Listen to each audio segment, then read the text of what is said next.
Guna meningkatkan pelayanan kesehatan kepada masyarakat, pemerintah Kabupaten Muba segera membangun 2 rumah sakit umum daerah di Kecamatan Bayung Lincir dan Sungai Lilin.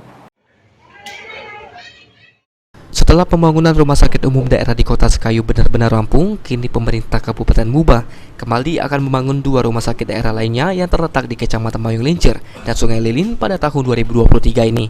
PJ Bupati Musi Banyuasin mengatakan nantinya rumah sakit yang berada di Bayung Lincir dan Sungai Lilin akan diadakan fasilitas untuk pelayanan khusus trauma center dan melayani seluruh masyarakat Musi Banyuasin dan sekitarnya.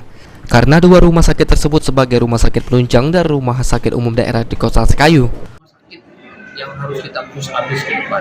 Kalau rumah sakit umum Sekayu ini kita sudah cukup maksimal, tinggal meningkatkan. Nah, 2 rumah sakit ini harus kita genjot supaya dia bisa menjadi rumah sakit yang benar-benar baik. Pertama rumah sakit Bayung dan rumah sakit Sungai Lilin.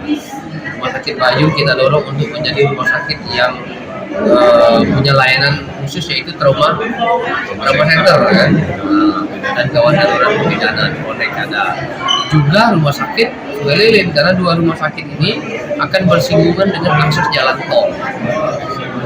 Jadi fasilitasnya harus segera kita tingkatkan dan SDM-nya juga harus segera kita tingkatkan. Ini PR kita. 2 rumah sakit tersebut sendiri nantinya berada di Jalan Lintas Timur. Wilayah tersebut menjadi daerah perlintasan antar provinsi di Sumatera Selatan. Ruzi Iskandar, PAL TV.